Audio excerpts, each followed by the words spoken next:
안녕하세요.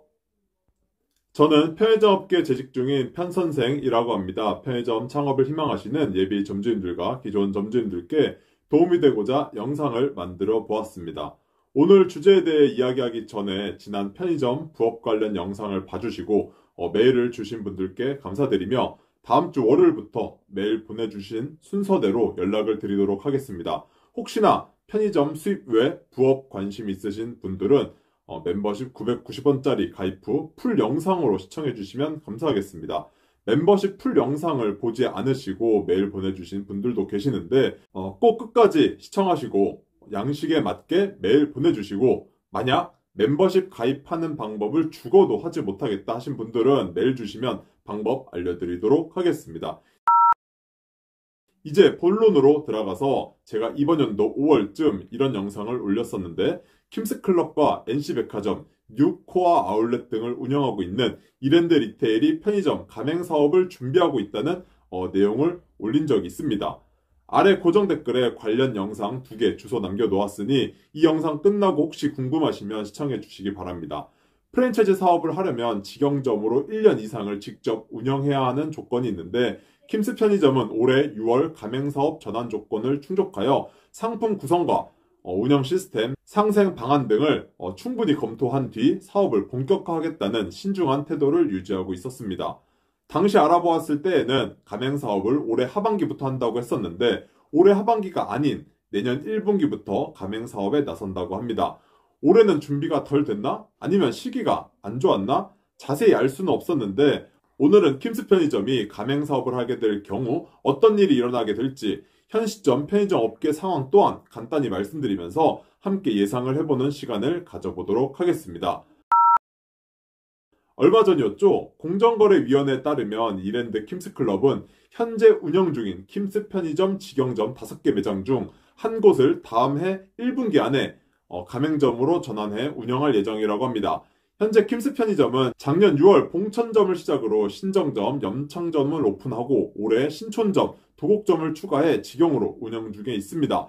내년 안에 직영점 중 한 곳을 가맹점으로 전환하고 이 가맹점은 킴스 편의점의 가맹 모델 점포가 될 것이며 수익 등을 테스트할 예정이라고 하는데 그럼 직영점으로는 어느 정도 효과를 받거나 수익이 나면서 성공을 한 것일까요? 스타벅스를 제외하고 프랜차이즈는 직영점으로는 사실 성공을 할 수가 없습니다. 제가 5월에 방문을 했던 봉천점의 임차 조건을 기준으로 이 매장이 수익이 나고 있는지를 대충 계산 한번 해보도록 하겠습니다. 일단 이곳은 4, 50평 정도 되는 매장 크기를 가지고 있으며 월세가 800만원이라고 합니다. 월세가 800만원이면 전기세는 150만원 이상이 훌쩍 넘게 될 겁니다. 관리비까지 하면 숨만 쉬어도 나가는 고정 비용이 1000만원 이상이 될 건데 단순 계산으로 1매출이 500만원에 이익률이 25%면 매출 총이익이 약 4천만원입니다. 1매출 700만원이면 매출 총이익이 5천만원이 되고요. 솔직히 브랜드 있는 SSM이 1매출 7, 800만원 정도의 이익률이 25%는 넘는다고 하는데 이 킴스 편의점은 불가능할 것 같아 500만원에 25%로 가정을 해보겠습니다. 사실 1매출 500만원도 안 나올 것 같긴 합니다. 매출 총이익 4천만원에서 월세와 전기세 1000만원을 빼주면 3천만원이 남겠죠? 정규직 한 명당 월 급여는 250만원 정도이고 이런 매장에서는 정규직과 파트타임 등 보통 10명 정도가 근무를 하게 되는데 인건비만 약 2,500만원입니다. 이 안에 점장과 부점장 또는 매니저도 있을 테고 이들의 월급은 더 높을 거고요. 여기에 로스, 폐기, 카드 수수료, 세금 등등 나갈 게 많은데 1매출 500만원이면 억 이상을 들인 투자금 회수는 둘째치고 무조건 적자가 나는 구조입니다. 특히 봉천점을 가보면 과일과 야채 등이 더더욱 많아 이익률이 안 좋을 것으로 예상이 됩니다. 직영점은 가맹사업 조건을 충족하기 위해 적자를 보더라도 무조건 시작을 해야 되는 것이고 이걸 가맹사업으로 전환하게 되면 그때부터 이익이 생기게 될 겁니다. 편의점은 인테리어, 장비를 회사가 100% 투자를 하고 이익을 배분하여 나누는 시스템인데 이렇게 되면 매출이 나오지 않으면 회사도 적자를 볼 수 있습니다. 하지만 인테리어 장비를 점주가 투자를 하게 되고 가맹점주님께 가맹비와 교육비 그리고 수수료 일부를 받게 되면 회사는 적자를 볼 일이 아예 없어집니다. 그러나 점주님은 고정비용을 부담하고 인건비에 투자금 회수까지 생각하시려면 일매출이 최소 700만원 이상은 되어야 할 텐데 과연 가능할까요? 기사 내용입니다. 이랜드는 가맹점 창업 비용 부담을 줄여 더 많은 창업 희망자를 유치할 계획이다. 초기 비용을 기존 편의점의 약 3분의 1 수준으로 낮추기 위해 불필요한 지출을 줄이고 직영 매장을 통해 상권 분석과 품목 구성을 지속적으로 개선해 왔다. 이랜드 관계자는 점주가 더 많은 이익을 가져갈 수 있는 구조를 만드는 것이 핵심이라며 현재 운영 중인 5개 매장을 통해 상품 구성과 시스템을 테스트하고 있다고 밝혔다. 이 내용을 읽어보면 비용을 절감하기 위해 편의점처럼 인테리어에 힘을 주지 않고 최소화로 하며 동네 마트 느낌으로 할 것 같은데 현재 직영점들도 보면 인테리어나 장비 수준이 우리 동네 대형 할인마트 수준으로 되어 있습니다. 제 지인의 지인이 이랜드 리테일에 근무하고 있어 킴스 편의점에 관해 몇 가지를 물어보았는데 아직 가맹 조건이나 투자금 등이 나온 건 없다고 합니다. 아직 고민 중에 있을 것이고 내년이 되어봐야 정확한 정보들이 나올 수 있을 것 같다고 합니다. 나중에 알게 되면 다시 말씀드리도록 하겠습니다. 현재 편의점 업계는 정말 포화 상태입니다. 오죽했으면 국내 편의점 업계는 해외로의 진출을 위해 노력을 더 기울이고 있습니다. 심지어 25년도에 CU와 GS25의 오픈 목표는 올해보다 조금 줄어들 거라고 합니다. 이제까지 오픈 목표를 계속 늘렸었는데 줄어들 수도 있다니 이 목표가 주는 의미는 국내 편의점 시장이 사실상 레드오션에 진입했다는 것을 본사에서도 인정을 한 셈이고 몇 년 안에는 일본처럼 순증가가 멈출 수도 있을 거라 생각합니다. 이런 업계 상황 속에서 킴스 편의점이 지금과 똑같이 아무런 무기도 없이 가맹사업을 한다? 망할 확률 99.9%입니다. 이 시장에서 살아남으려면 경쟁점들과의 차별화 전략은 꼭 필요할 겁니다. 사실 킴스 편의점은 편의점이 아닙니다. GS, 더 프레시나 롯데슈퍼, 홈플러스 익스프레스와 같은 기업형 슈퍼마켓, 즉 SSM에 훨씬 더 가깝습니다. 그런데 왜 편의점이라고 하나 궁금해서 찾아보았는데 이랜드 리테일은 대형마트나 백화점보다 편의점이 소비자에게 더 높은 접근성을 제공한다고 판단하여 편의점 사업에 진출하게 되었습니다. 대형마트나 기업형 슈퍼마켓은 정부의 의무 휴업 규제를 받는 반면 편의점 이 규제로부터 자유로운 유통 채널 중 하나로 이에 따라 편의점 사업의 성장 가능성도 높다고 평가하고 있습니다. 킴스 편의점은 실질적으로 SSM의 운영 방식을 갖고 있지만 사업 유형을 편의점으로 선택해 대형마트 의무 휴업 규제를 피하는 꼼수를 선택한 것 같습니다.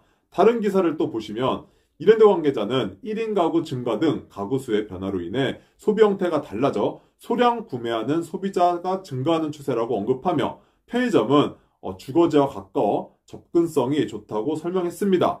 또한 편의점이 밀접한 빌딩이나 대형 상가보단 주택가 쪽으로 출점 계획을 세우며 틈새 시장이 존재한다고 판단했습니다. 이렇게 경쟁이 치열한 국내 편의점 시장에서 킴스 편의점은 단순한 가격 경쟁뿐만 아니라 SSM과 편의점을 결합한 하이브리드 모델로 경쟁력을 확보하여 주택가 상권에 출점하는 전략을 세우고 있다고 합니다.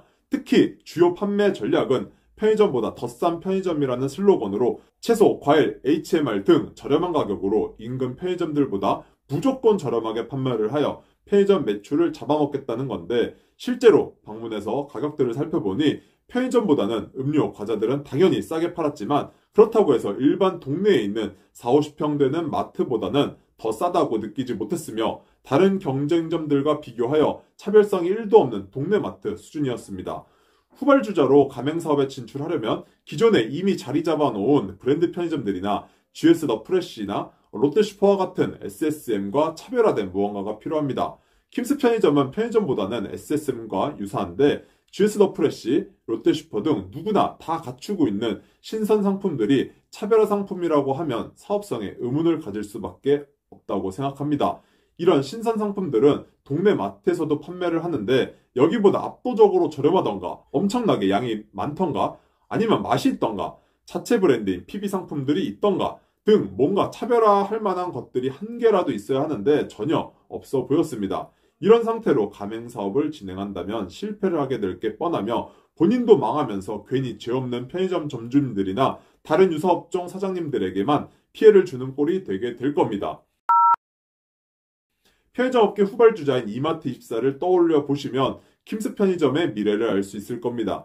이마트24는 그래도 산모정책과 같은 가맹점주님들이 혹할 만한 정책들을 철저하게 준비를 하여 당시에는 다코스처럼 무섭게 치고 올라가며 삼강 편의점을 위협하였지만 결국 그때 잠깐뿐 그 이상 해내지 못해 매년 적자가 누적이 되고 있습니다. 세븐일레븐은 대한민국 최초 편의점으로 가장 먼저 편의점 가맹 사업을 하였는데 잘 나가다가 현재는 허우적거리고 있고요. 그만큼 남들과 똑같은 사업을 하며 점유율을 빼앗아 오는 게 이렇게 어려운 겁니다. 편의점 업계는 CU와 GS25, 2강 싸움이 더 치열해지면서 3, 4위와의 격차가 점점 더 벌어지게 될 것이고 SSM 업계 상황도 GS 더 프레시 말고는 잘 나가는 브랜드가 없습니다. 이렇게 압도적인 브랜드가 자리를 잡고 굳건히 버티고 있는 상황인데 후발주자가 과연 살아남을 수 있을까요? 내년 상반기에 가맹 조건이 나오고 편의점 및 SSM에 비해 경쟁력이 무엇일지는 봐야겠지만 현 상태로 아무런 준비 없이 들어오게 되면 분명 적자만 보다가 사업 철수하게 되는 그림이 눈에 뻔히 그려집니다. 내 편의점이 300만 원 이상 판매하는 고매출 점포인데 인근에 50평 정도 되는 곳이 갑자기 공실이 되면 사실 긴장을 하셔야 되고 마트가 들어온다는 소문이 들리면 단백번 없이 들어오기 때문에 사실상 막을 수 있는 방법이 없습니다. 결국 편의점을 운영하시는 분들의 작은 소망은 킴스 편의점이 가맹 사업을 중단하는 것밖에 없지만 그들이 차별성 있는 경쟁력 있는 무언가를 무기로 가맹 사업자를 모집을 한다면 방법 또한 없을 겁니다. 이랜드 리테일이 이 어려운 경제 상황 속에서 가맹 사업을 하는 게 무모한 일이라는 걸 빨리 깨달았으면 좋을 것 같은데 내년에 한번 지켜보도록 하겠습니다.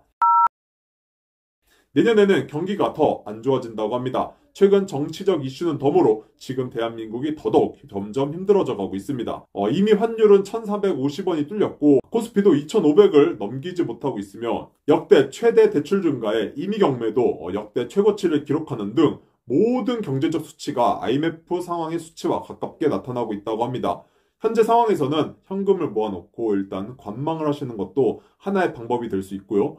하지만 이럴 때 또 나에게 기회가 올 수도 있습니다. 꾸준하게 무언가를 준비하고 내가 관심 있는 분야에 공부도 해놓으셔야 기회가 왔을 때 빠른 결정을 내리실 수 있습니다. 망설이는 순간 벌써 누군가가 채갑니다. 편의점도 미리 공부 많이 해놓으셨다가 어떤 곳이 괜찮다 싶으면 하루 이틀 만에 바로 결정하셔야 합니다. 많이 고민할 시간은 주어지지 않습니다. 시간은 구독자님들 편이 아닙니다. 다음 주에는 정말 중요한 내용을 말씀드리려 합니다.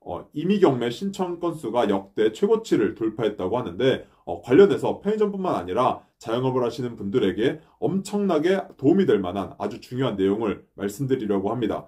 우리는 대부분 건물주가 아닙니다. 보증금과 월세를 내고 상가를 임대해서 장사를 하고 있을 텐데 내 보증금은 안전한지 상가가 경매에 넘어가면 어떻게 되는지에 대해 말씀드리려고 하니 다음 주는 무슨 일이 있어도 꼭 시청해 주시기를 바라며 오늘 영상 마무리하도록 하겠습니다. 지금까지 편선생이었습니다. 시청해 주셔서 감사드립니다. 좋은 주말 보내세요.